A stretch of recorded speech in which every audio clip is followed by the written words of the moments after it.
नमस्कार मित्रांनो, चैतन्य अकॅडमीमध्ये तुमचं सर्वांचं स्वागत आहे. आज आपण प्रॉब्लेम सेट 2 मधील 11 ते 15 हे गणित आपण या लेक्चरमध्ये पूर्ण करूया. पहिलं गणित काय सांगितले बघा. Mukund possesses 50 rupees more than what Sagar possesses. म्हणजे सागर जवळ जितकी रक्कम आहे त्याच्यापेक्षा 50 रुपये जास्त कोणाकडे आहे? मुकुंदकडे. म्हणजे आपल्याला सागर जवळ असलेली रक्कम x सपोज करावं लागणार आहे. म्हणजे मुकुंद जवळची रक्कम आपल्याला काय मिळेल? x + 50. The product of the amount they have is 15,000. आणि त्या दोघांजवळ असलेल्या रकमेचा जो गुणाकार आहे प्रोडक्ट तो किती आहे? 15,000. Find the amount each one याच. म्हणजे प्रत्येकाकडे किती रक्कम आहे ते आपल्याला फाइंड आउट करायचं आहे. म्हणजे आपल्याला काय करावं लागेल? Suppose let Sagar has x rupees. मग मुकुंदकडे किती असेल? याच्यापेक्षा 50 रुपये जास्त असणार आहेत. म्हणजे x + 50. बरोबर आहे. आता कंडिशन काय सांगितलं? प्रोडक्ट सांगितलं. या दोन्हीचा प्रोडक्ट जो आहे फ्रॉम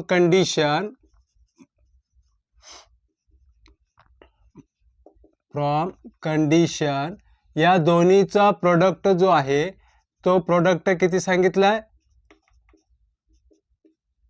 15,000. आता या कंसातल्या प्रत्येक पदाला काय करा? मल्टिप्लाय करा. आपल्याला इक्वेशन काय मिळेल? x² + 50x. इकडे पॉझिटिव्ह आहे, इकडे आल्यानंतर निगेटिव्ह होईल. -15,000 इज इक्वल टू 0. आता याचे फॅक्टर पडतात. 150 गुणिले 100 आणि 150 मधून 100 गेले तर 50 राहतात. म्हणजेच x² + 150 - 100 × x -15,000 is equal to 0. x² + 150x - 100x -15,000 is equal to 0. आता याच्यामधून कॉमन घटक काढा. x इन ब्रॅकेट x + 150 आणि इथे काय येईल आपल्याला? 100 in bracket x + 150 is equal to 0. एकसारखी टर्म मिळाली आपल्याला. ते प्रथमतः लिहून घ्या. x + 150 आणि दुसऱ्या ब्रॅकेटमध्ये x - 100 इज इक्वल टू 0. म्हणजे आपल्याला x + 150 इज इक्वल टू 0 और x - 100 is equal to 0. x is equal to positive आहे, निगेटिव्ह होईल. -150 और x is equal to 100. Amount जी आहे ती अमाऊंट ही नेहमी पॉझिटिव्ह मध्ये असते. मग याचं उत्तर काय असणार आहे? सागर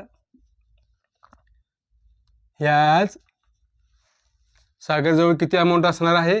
x रुपीज म्हणजेच 100 रुपीज. आणि मुकुंद ह्याज किती? x + 50 is equal to 100 + 50 is equal to 150 rupees. याच्यानंतर आपण पुढचं गणित पाहूया.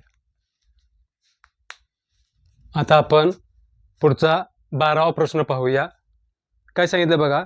The difference between square of 2 numbers is 120.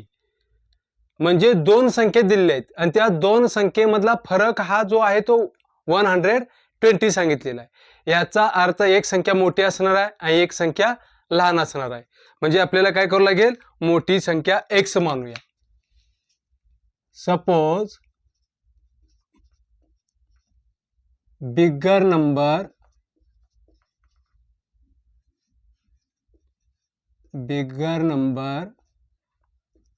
b x.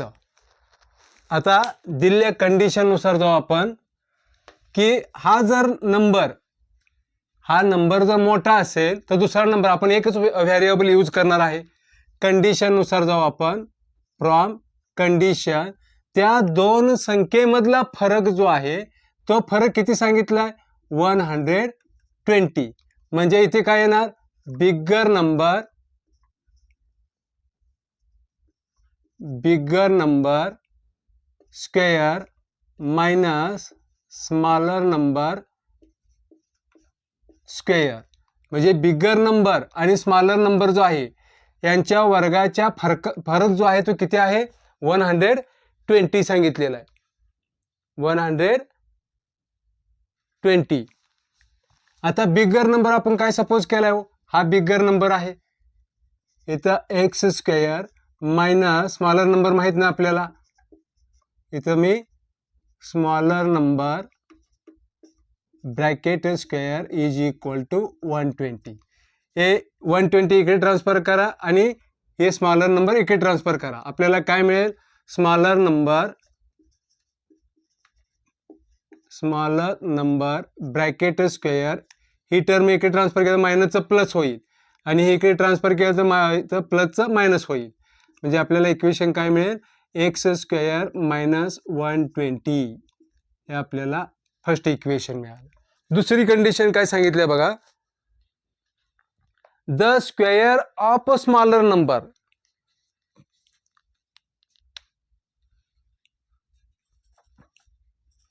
Condition second नुसार स्क्वेअर. आता ही दुसरी कंडिशन सांगितलेली आहे square of a smaller number. Smaller number जो आहे हा स्मॉलर नंबरचा स्क्वेअर हा काय सांगितलाय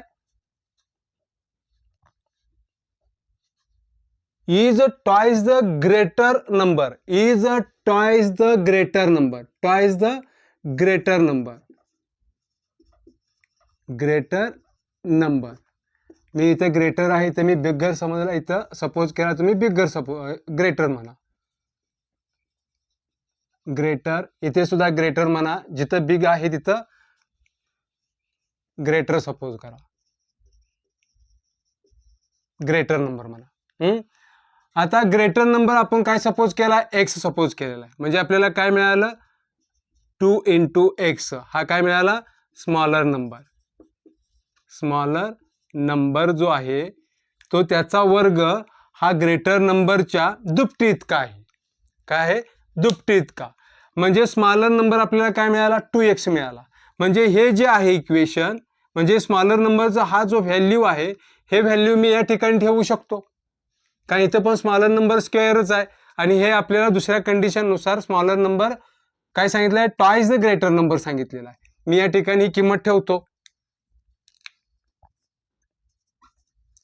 फ्रॉम 1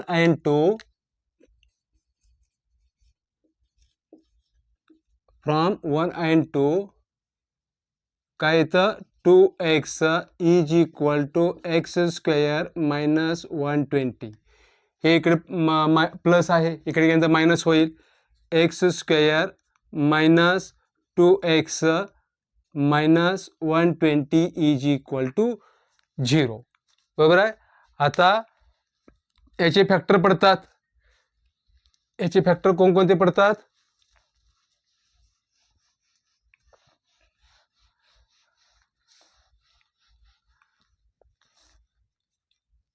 12 × 10. 12 × 10.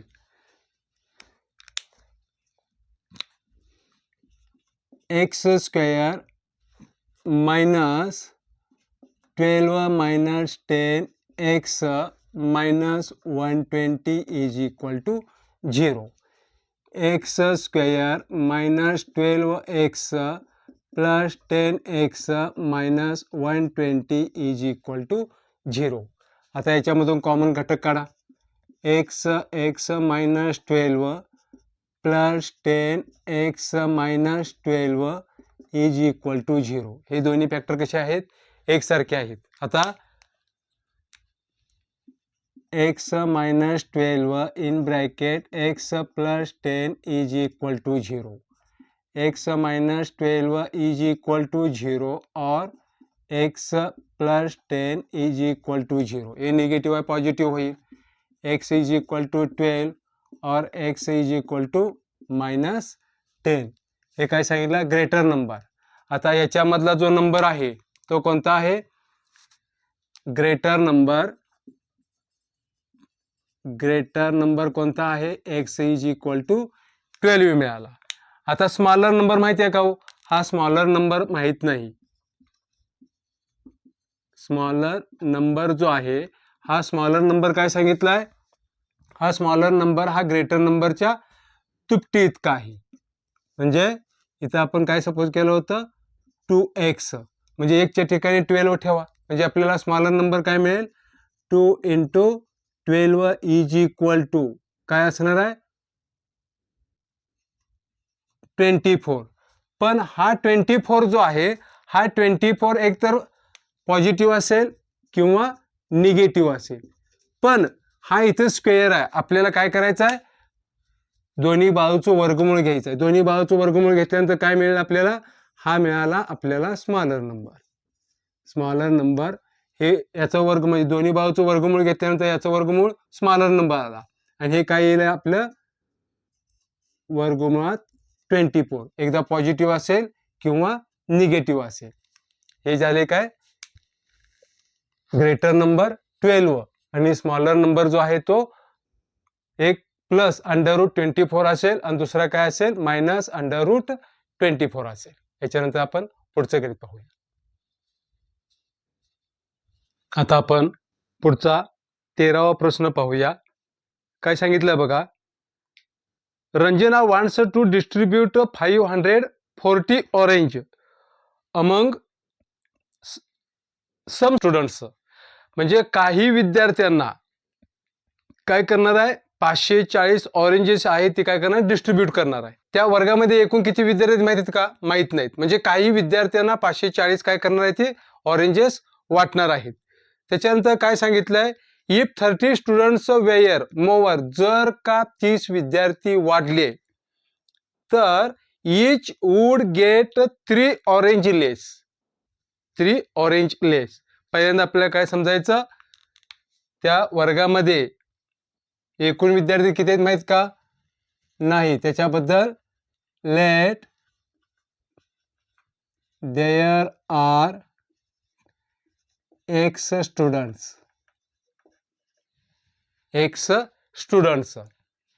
पहिल्यांदा गणित समजून घ्या. जर का समजा तुम्ही एक 10 ऑरेंजेस आणलेत आणि 2 विद्यार्थ्यांना वाटणार आहात. 2 विद्यार्थ्यांना वाटणार आहे म्हणजे एका विद्यार्थ्याला किती मिळणार हो? म्हणजे एकूण number of oranges divided by number of student is equal to each will get 5 oranges. म्हणजे एकूण एका विद्यार्थ्याला किती मिळतील? 5 मिळतील. जर हेच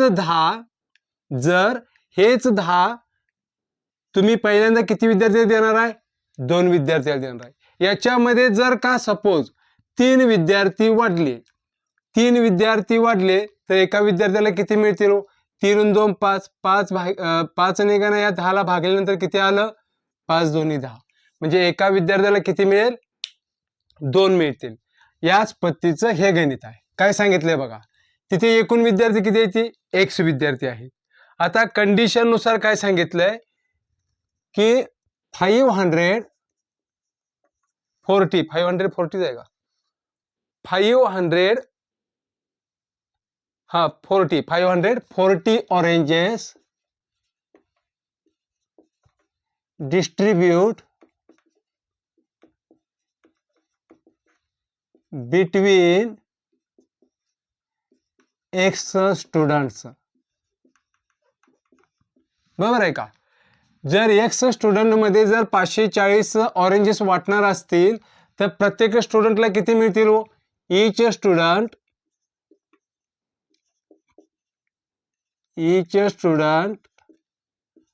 विल गेट किती? 540 डिवायडेड बाय x. म्हणजे या पद्धतीने. बरोबर आहे? आता याच्यानंतर दुसरी कंडिशन काय सांगितली आहे? जर 30 विद्यार्थी वाढले काय सांगितलं, if 30 students were more, if 30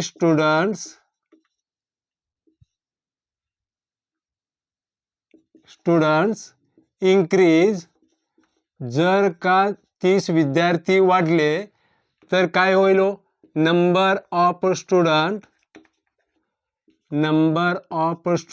किती होतील, x + 30, म्हणजे 3 विद्यार्थी वाढले तर 2 + 3 लिहिल ना, म्हणजे पहिले किती विद्यार्थी होते, एक म्हणजे x सपोज केलेले आहेत, बरोबर आहे का, म्हणजे x ने डिवाइड केले, 30 विद्यार्थी वाढलेत म्हणजे x + 30 करू लागेल त्या पद्धतीने. आता जर का 30 विद्यार्थी वाढल्यानंतर प्रत्येकाला किती मिळणार आहेत, ईच विल गेट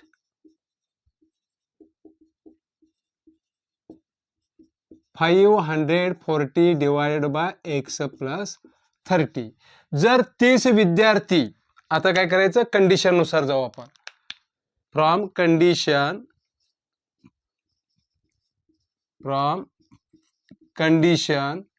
जर 30 विद्यार्थी वाढले तर किती, प्रत्येकाला 3 ऑरेंजेस लेस मिळतात, म्हणजे याच्यामधून हे काय करू लागेल, मायनस करू लागेल, 540 divided by x minus 540 divided by x + 30. आता याच्यामधून 540 काय करा, कॉमन बाहेर काढा, 540 in bracket 1/x minus 1/x + 30 is equal to 3. आता छेद समान करून घ्या, याने याला मल्टिप्लाय करा, याने याला मल्टिप्लाय करा, 540 आपल्याला काय मिळालं, x + 30 minus x divided by, याने याला मल्टिप्लाय केल्यानंतर काय मिळेल, x² + 30x is equal to 3. हे आपल्याला काय मिळालं, क्रॉस मल्टिप्लाय केल्यानंतर डिनोमिनेटर हे सेम मिळाले, हे गेट कॅन्सल, हे गेट कॅन्सल. आपल्याला आता हे जे डिनोमिनेटरला आहे ते इकडं मल्टिप्लाय आहे, डिवाइड आहे, इकडं मल्टिप्लाय होईल, म्हणजे आपल्याला काय मिळेल,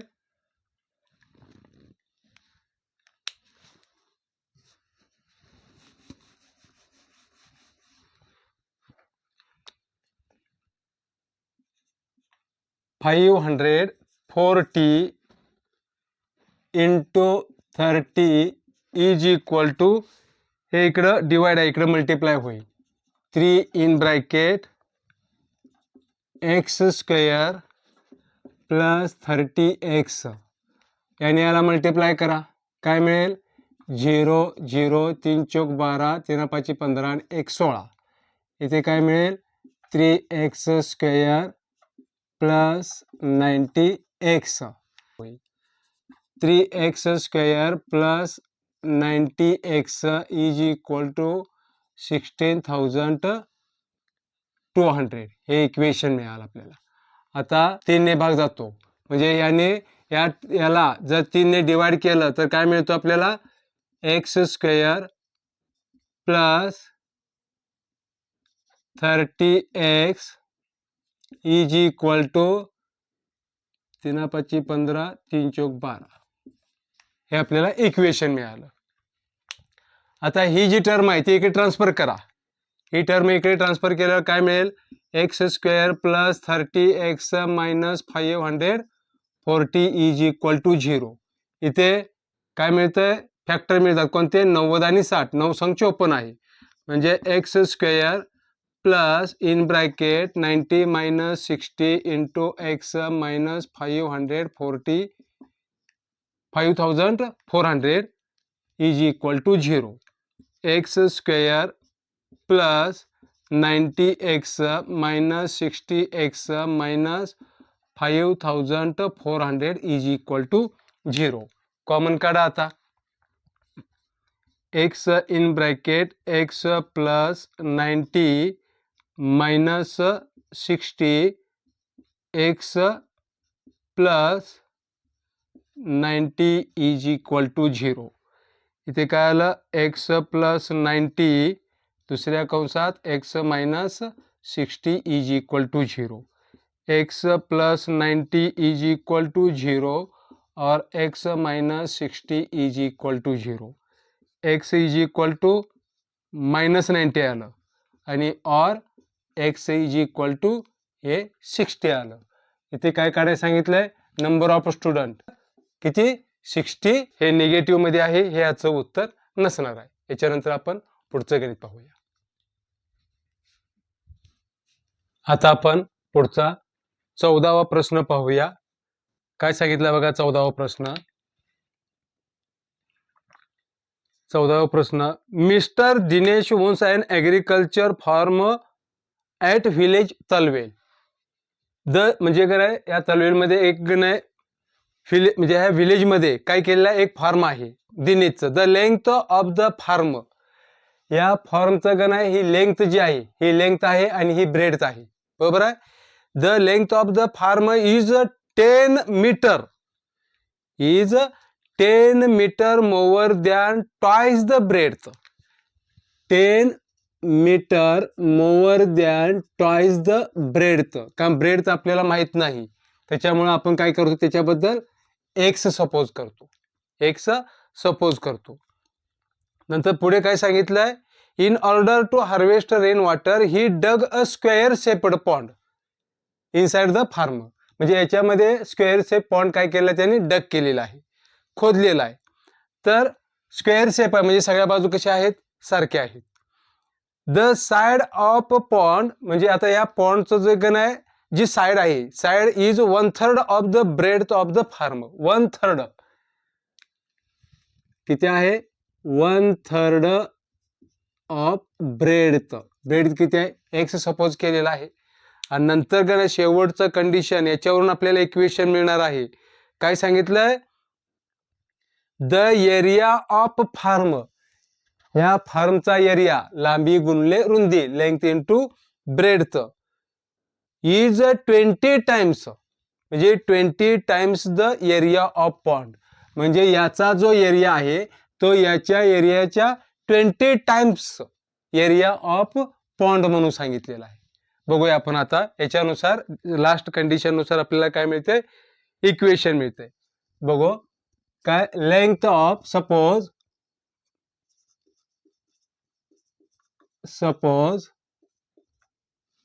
सॉरी ब्रेडथ आपल्याला सपोज करावं लागणार आहे, कारण ब्रेडथ जी आहे हे आपल्याला माहित नाही. पण length is 10 more than twice of breadth म्हणून सांगितलेलं आहे.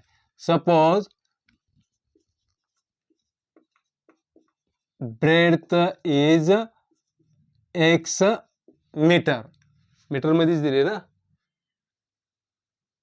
हा मीटर मध्ये, एक्स मीटर. म्हणून लेंथ जी आहे, length of farm is equal to 2x plus 10 मिळालं, 2x प्लस 10. आता याच्यानंतर काय सांगितलंय, स्क्वेअर शेप्ड पॉन्ड आहे, पॉन्ड इज स्क्वेअर शेप्ड. त्याची बाजू जी आहे, side is equal to 1/3 of breadth of form, म्हणजेच काय येणार, x/3 येईल. हे काय आहे, मीटर मध्ये. आता शेवटची कंडिशन काय सांगितली आहे, the area of farm, condition नुसार काय, area of farm is equal to 20 times area of pond.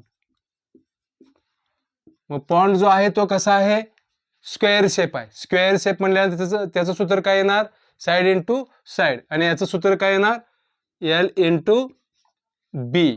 हे 20 into in bracket side into side येईल. आता लेंथ किती आहे याची, याची जी लेंथ आहे किती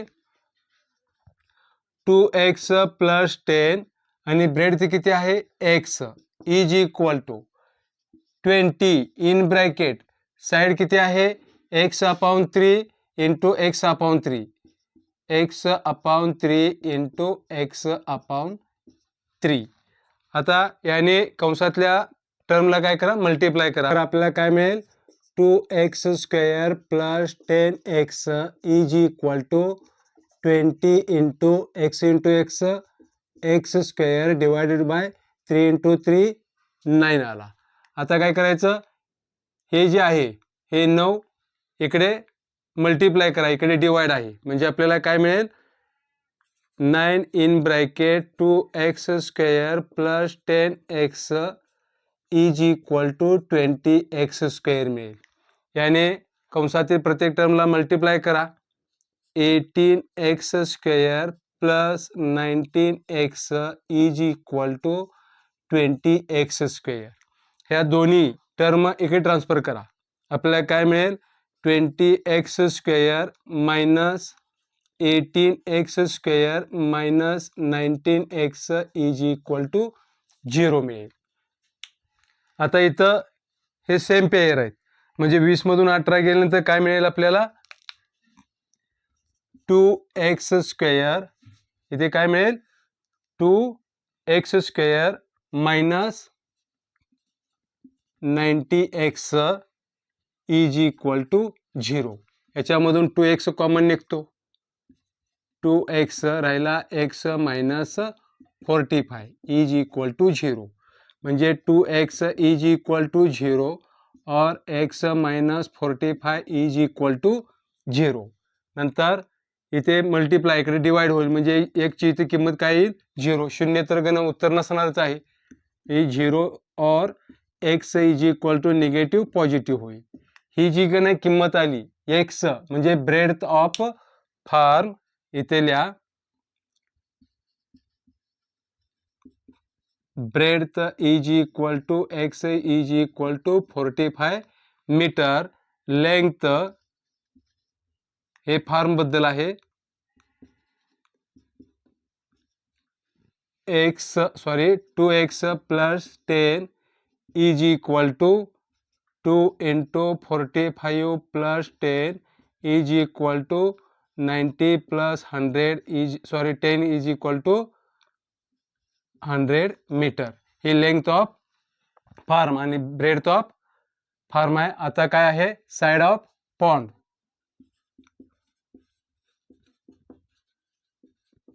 साइड ऑफ पॉन्ड या ठिकाणी एक ची किंमत ठेवा एक ची किंमत किती आहे 1/3 into x is equal to 1/3 into एक ची किंमत किती आल्या 45 इज इक्वल टू 15 हे 15 मीटर आलं.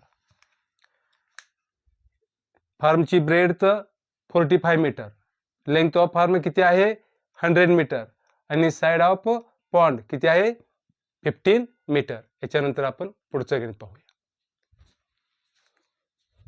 आता आपण पाहणार आहोत पुढचा प्रश्न म्हणजे प्रॉब्लेम सेट 2 मधील शेवटचा प्रश्न आहे 15वा. काय सांगितलंय बघा a tank fills completely into earth if both the taps are open. म्हणजे पाण्याची टाकी आहे आणि त्या पाण्याच्या टाकीमध्ये काय आहेत दोन नळ सोडलेले आहेत आणि ते दोन नळ ॲट ए टाइम जर चालू केले दोन्ही पण नळाला जर पाणी येत असेल तर ती टाकी जी आहे ती 2 तासामध्ये भरते म्हणजे नळ दोन्ही पण चालू पाहिजेत.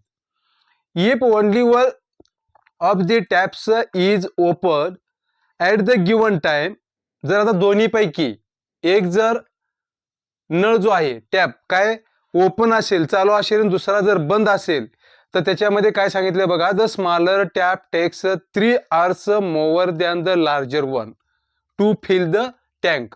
म्हणजे एक नळ जो आहे तो लहान आहे आणि दुसरा कसा आहे मोठा आहे म्हणजे दोन्ही एक लहान आणि मोठा नळ दोन्ही पण चालू केले तर ती टाकी जी आहे ती टाकी भरण्यासाठी 2 तास लागतात.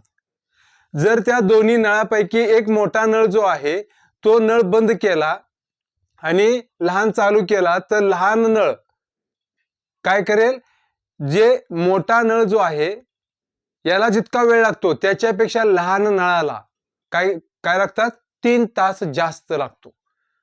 म्हणजे 3 तास जास्त लागतात याचा अर्थ काय येणार हो, 1 तासामध्ये मी तुम्हाला याच्या अगोदर पण सांगताना सांगितलं की एक पुस्तक वाचण्यासाठी किंवा एखादा धडा वाचायला मी तुम्हाला विद्यार्थ्यांना दिला तर एक धडा एखादा विद्यार्थी 2 दिवसामध्ये पाठ करेल. म्हणजे एक धडा 2 दिवसात पाठ केला म्हणजे 1/2 आला. बरोबर आहे ना. एक धडा तुम्ही कंप्लीट करण्यासाठी काय केलं, 1/2. म्हणजे एक पहिल्या दिवशी तुम्ही अर्धा धडा पाठ केला, दुसऱ्या दिवशी अर्धा धडा पाठ केला, म्हणजे एकूण एक धडा पाठ केला. दुसरा एखादा विद्यार्थी असेल तो काय करेल, दुसरा विद्यार्थी काय करेल, तो 3 दिवस लावेल. म्हणजे 1/3 प्लस 1/3 इज इक्वल टू 1. म्हणजे एक धडा वाचण्यासाठी एक विद्यार्थी 3 दिवस लावतो. म्हणजे एका दिवसामध्ये त्याने किती वाचन केलं, 1/3 इतका टॉपिक त्यानं वाचन केलं. आणि दुसरा विद्यार्थी काय करतो, 1/2 म्हणजे अर्ध्या दिवसामध्ये तो काय करतो, वाचन करतो आणि एक धडा कंप्लीट करतो. म्हणजे हे जे आहे ते टोटल हे जे काय सांगितलंय, पहिला विद्यार्थी जो आहे तो एकूण किती दिवस लावतो, 2 दिवस लावतो. दुसरा विद्यार्थी किती दिवस लावतो, 3 दिवस लावतो. म्हणजे जितके दिवस लागतात की म्हणजे जितका वेळ लागतो त्या वेळेने काय करतो, एक वर्क कंप्लीट करण्यासाठी त्याला काय करतो आपण, डिवाइड करतो. त्याच पद्धतीने जर का एक टाकी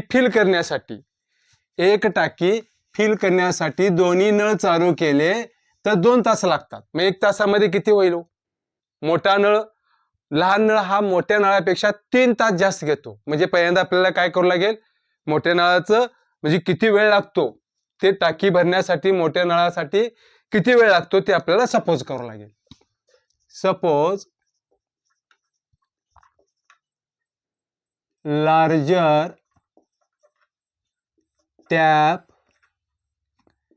text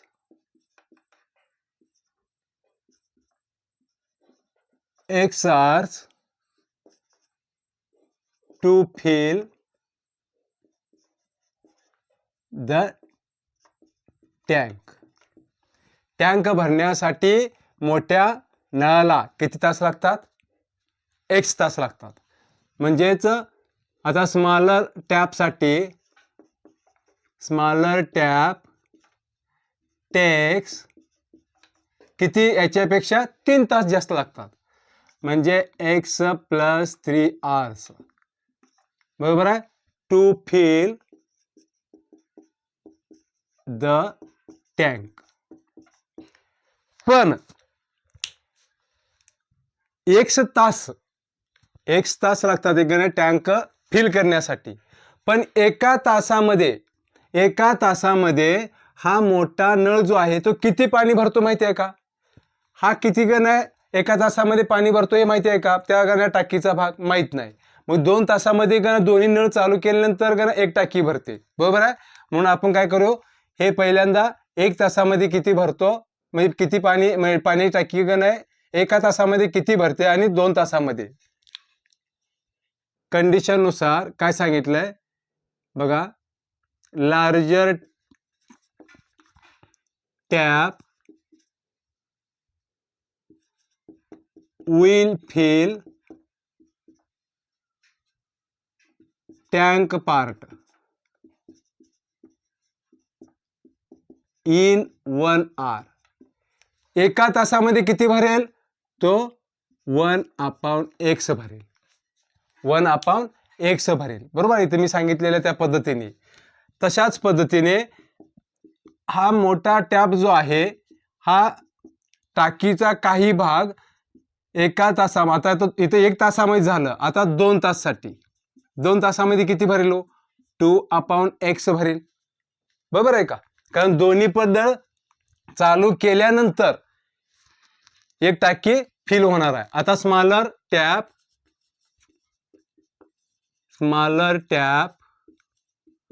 will fill tank part in 1 आवर. 1 आवर म्हणजे एका तासामध्ये लहान नळ या टाकीचा जो भाग आहे तो किती गणा भरणार आहे? 1/x+3. 1/x+3 एका तासामध्ये. आता smaller tap will fill tank part in 2 hours. 2 तासामध्ये किती भरणार आहे? 2/x+3. बरोबर आहे. बघा 2 तासामध्ये, कारण आपल्याला 2 तासामध्ये एक टाकी भरणार आहे. 2 तासामध्ये हे दोन्ही पण नळ चालू केल्यानंतर 2 तासामध्ये हा मोठा नळ इतका त्या पाण्याचा म्हणजे त्या टाकीचा जो भाग आहे एवढा तो काय करेल? फिल करेल. आणि लहान नळ आहे तो एवढा 2 तासामध्ये एवढा भाग काय करेल? तो फिल करेल. म्हणजे या दोन्हीची बेरीज म्हणजे एक टाकी भरेल, कारण दोन्ही पण नळ चालू करणार आहेत ना. म्हणजेच from condition 2/x plus 2/x+3 is equal to 1. म्हणजे याने इतका वेळ घेतला, याने इतका याने इतकी टाकी भरलेली आहे आणि लहानाने इतकी टाकी भरलेली आहे. या दोन्हीने मिळून काय केलं आहे? 2 तासामध्ये एक टाकी भरलेली आहे. आता 2 कॉमन घ्या. 2 in bracket 1/x plus 1/x+3 is equal to 1. आता छेद समान करा. 2 in bracket x+3 plus x divided by, आता याने याला मल्टिप्लाय करा, आपल्याला काय मिळेल? x² plus 3x is equal to 1. आता या दोन्हीची बेरीज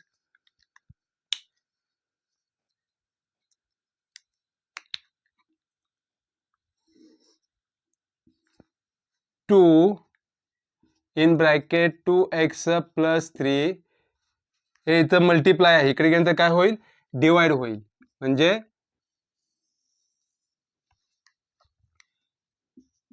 x² प्लस 3x याने याला मल्टिप्लाय करा. 4x plus 6 is equal to x² plus 3x. आता ह्या दोन्ही टर्म इकडे ट्रान्सफर करा, म्हणजे आपल्याला इक्वेशन काय मिळेल? x² plus 3x minus 4x minus 6 is equal to 0. इथे सेम पेयर आहेत. x² minus x minus 6 is equal to 0. आता याचे फॅक्टर पाडा. याचे फॅक्टर काय पडतील? x minus 3 minus 2 into x minus 6 is equal to 0. म्हणजे काय मिळेल? x minus 3x plus 2x minus 6 is equal to 0. याच्यानंतर याचे कॉमन फॅक्टर पाडा. x in bracket x minus 3 x common निघालं, सॉरी इथे x² करा. x². याच्यातून x कॉमन निघाल्यानंतर काय राहिला? x minus 3. आता याच्यातून 2 कॉमन निघेल, प्लस 2x प्लस इथे minus minus 3 is equal to 0. Common जे घटक आहे ते वन साइड घ्या. x मायनस 3 आणि x plus 2 is equal to 0. x minus 3 is equal to 0 और x plus 2 is equal to 0. हे इकडे निगेटिव्ह आहे, पॉझिटिव्ह आहे, आणि पॉझिटिव्ह इकडे निगेटिव्ह होईल. म्हणजे x इज इक्वल टू 3 और x is equal to minus 2. आता मायनस 2 हे तर गणा उत्तर येऊ शकत नाही. याचं उत्तर काय? x बरोबर काय असणार आहे? 3 असणार आहे. प्रश्न काय सांगितलं याच्यामधून? How much time does each tap take to fill the tank completely. इथे लिहा, लार्जर टॅप टेक्स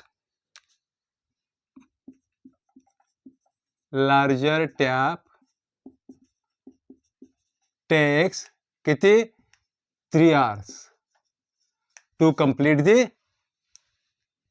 tank. नंतर smaller tap takes किती x plus 3 is equal to 3 plus 3 is equal to 6 hours. हा जो आहे काय आहे स्मॉलर टॅपसाठी लागणारा वेळ 6 तास आहे आणि लार्जर टॅपसाठी हा 3 तास लागतो आणि याच्यामधून एक टाकी काय होती फिल होते. तर आपण या ठिकाणी प्रॉब्लेम सेट 2 जो आहे तो पूर्णपणे संपलेला आहे. या धड्याचे जितके 2.1 पासून 2.6 पर्यंतचे पण व्हिडिओ अपलोड केलेले आहेत आणि हे जे आहे ते सगळे वर्ड प्रॉब्लेम अतिशय महत्त्वाचे आहेत. समजत नाही तोपर्यंत परत एकदा व्हिडिओ बघा, सोडवण्याचा प्रयत्न करा, कारण हे सर्व गणित हॉट क्वेश्चन आहेत.